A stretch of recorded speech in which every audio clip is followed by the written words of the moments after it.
Yo, dog, Kenny Boucher here, Next Level Painting, hitting you up on the literal best of all days, coming to you live from the Beats Lab in Hollywood, California. We are doing it again. We're going to be building off of brown. I'm going to show you why brown is simply a miracle of colors, and it's always one of my go-tos for building up so many effects. We're going to start off with mahogany, pro acryl. We're going to grab some magenta, okay? These are good colors. You can use any mahogany, any magenta, but I've been having a lot of fun with these lately. Now, I did rip the plate off of this guy because I realized how impossible some of this was to paint because I glued that shit on, so mind me. So what we're doing real quick is just we're going to slather on some mahogany mixed with a small amount of magenta. It's base coat thin. It's not glaze thin. We should be able to get this done, one and done pretty easily. We don't need two thin coats today. So you can kind of see some of that magenta showing through and some of that mahogany. I liked mahogany because it has some red in it already, and you'll see why as we progress. There's a lot of different colors on this Lord Discordant Hellstalker's model in general, but his face specifically has gold, silvers, flesh tones, reds. I mean, the list continues all over this model. So now we're getting in there, we're getting all the nooks and crannies, we're getting our nice base coat established, nice and smooth, working it back and forth, letting it dry, letting it do its thing. No big deal. Now once it dries, you can really dive into the fun stuff. Here it is. We're gonna grab some magenta mixed with some mahogany, but now it's more magenta than mahogany. And we are gonna thin this down. I would say it's a glaze. It's very thin. It's definitely a little thinner than the base coat was. And we're going to just start kind of rebuilding some of the fleshy points with this magenta. Now, since it is super thin, it will dry a little bit more transparent, and it will show some of the browns through it, but we'll keep building off of that platform. The reason I like brown for something like this is because brown has great stick. I talk about this in my live streams on Twitch a lot. Some colors have more stick than others, and anytime I can get them to interact with each other, the easier my job is going to be. So brown has a lot of stick. And because we mixed some magenta in with the brown, it's stuck. Then we brought more magenta in, it's stuck. And then we can keep going off of that. Same thing holds true with like yellow. If we were going to be doing yellow, brown is another excellent starting point. Okay, we're going to grab some bright ivory, and this is a solid highlight choice for anything. Now we're going to mix some ivory into our slurry of magentas and browns. And we're going to do the same thing about the same consistency, and we're just going to kind of reinforce some of the highlights. It's very thin, but we are moving up in fast successions instead of multiple thin coats, billions of glaze layers. We're going to be leaning more on a wash for this, so we're going quick. We're kind of blocking these highlights in. We're leaving some of the pink behind, some of the brown behind, and it is kind of thin, so it will kind of naturally blend in. It won't be so stark once it dries. And we're going to do it again, kind of reinforcing some of the areas of the little flappity doodads on those dudes' face. I don't know what they signify, probably arousal. So as we move on and get everything looking good, we can start thinking about what's next, right? We're going to be bringing these things to 11, which goes back to an old saying, ancient Chinese technique. I mean, this is old as time itself. Got to take it to 11 before you wash it back down to 10, which is why we're pushing this ivory so far. Okay, but what else? Why else is brown so good? Maybe because any other color can stick to it, okay?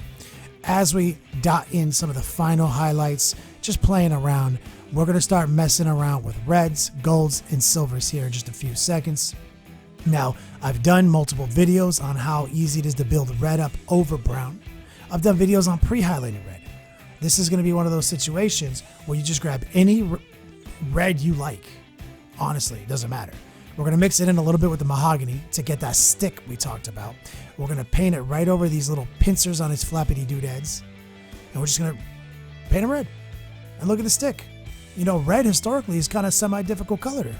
But if you play with the browns and get that stick and cheat it, wow.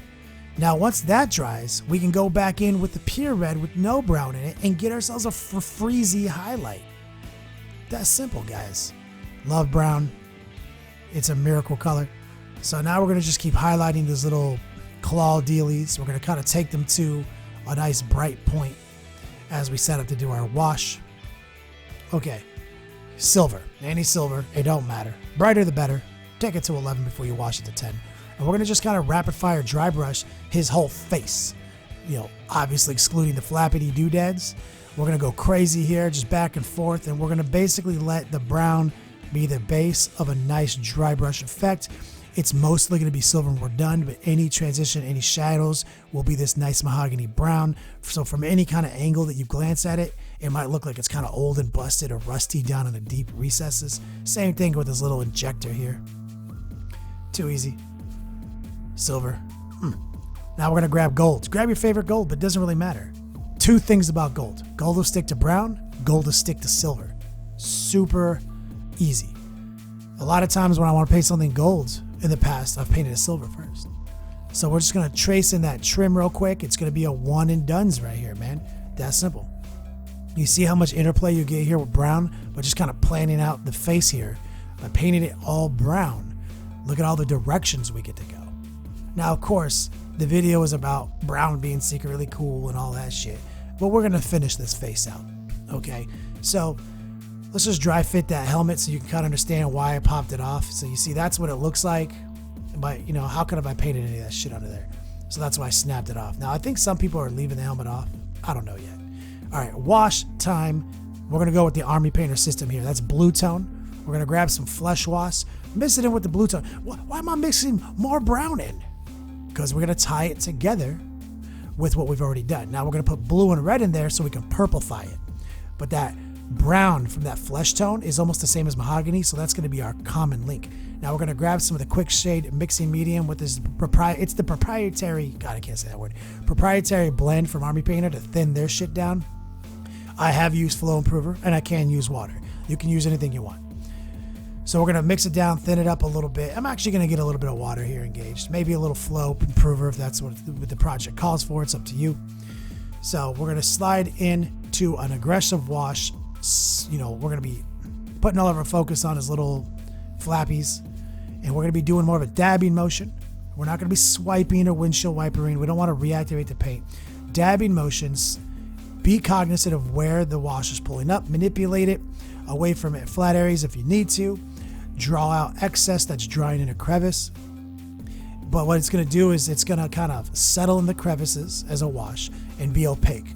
And if we do our job right, it'll be dispersed from the raised areas and be more like a glaze and be a little bit more transparent, giving us a nice uniform tone. Kind of shifting it slightly, but giving us lots of free contrast. That's the name of the game. And be aware I'm using contrast in its correct term. We're creating contrast. It's not a product. That was my dig at GW. All right, dark tone on deck. This is basically black wash. Okay, we're going to do a big heavy wash here. Make it happen. That easy. We are chasing contrast, all joking aside. Don't get mad at me, GW. I was just teasing. So what we're going to do, like I said, spill it, put it in there. Shift the browns to more of a black. Even let a little bit get on the flappies, whatever. But that's simple. We got to do every part of it, but we do have to let it dry. Now, I'm going to warn you guys, I'm going to promote for 1 second. While we're letting that wash dry, this is news right here. I've got a new web store, hereticswag.com. Some people were asking this, some people weren't. But the end of the day, it is the summer.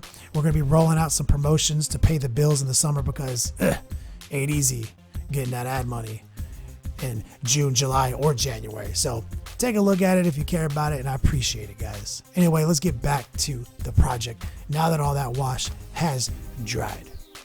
We're going to go back a previous step to our bright ivory with a little bit tiniest amount of our magenta. I want to do a couple little highlights. Now, it's really easy. Some people are like, how do you know what to highlight? The wash kind of revealed that to me. Where the wash settled, it showed me where to paint. Everywhere where it's a little brighter is the highlight areas. So I'm just going to kind of carve up some nice delineations between these segments and his flappies. Going to kind of create maybe like a little bit of a glistening. I'm kind of toying with the idea of maybe just, stippling in some of the gleaming effects.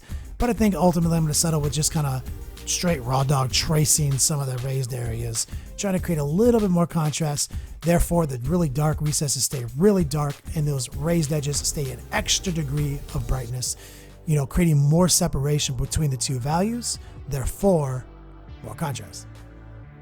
So I obviously live in that world. I love my shit to look more like a comic book than a war miniature.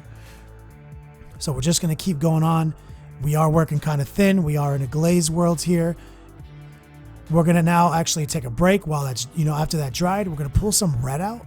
And I'm doing this kind of out of order, but like I grabbed some red, thinned it down to a glaze, and I'm shifting some of the shadows to a slightly more red place because I noticed the wash didn't do that for me.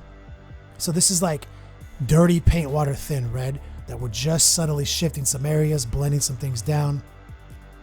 Now we're going to switch on over to the spikes, going back with red. Now, in this situation, I'm going to use bright ivory to highlight red. Now, so we're doing red straight over it, okay? That's the first highlight because we washed it. Then we're going to introduce bright ivory, and we're going to keep going. It's going to be a very simple concept here. You're going to keep highlighting the sharp part of these spikes, and you're going to highlight less of it as you go, almost like 3 tiers. So there's the first highlight. That's a little ivory with a little red. We're going to do them all. And once we're satisfied with that, we're even going to do some of these blood drops, all that shit. But once we're satisfied with that, we're going to actually do a little bit more. We're going to get a little bit more aggressive with a little bit more ivory. Because as it dries, it thins down, gets muted, and we want to pop it more. Right, but here's the thing. We don't want the flappies to be pink. And when you're working with these ivories and these whites, they kind of tend to highlight it pink. That's fine.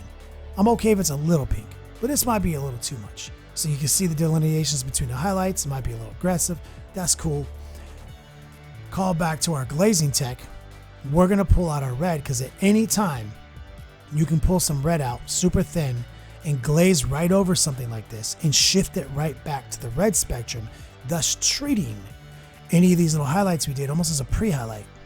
And it actually will smooth out some of those hard edges. Same thing, we're going to do a little bit more on his flappies.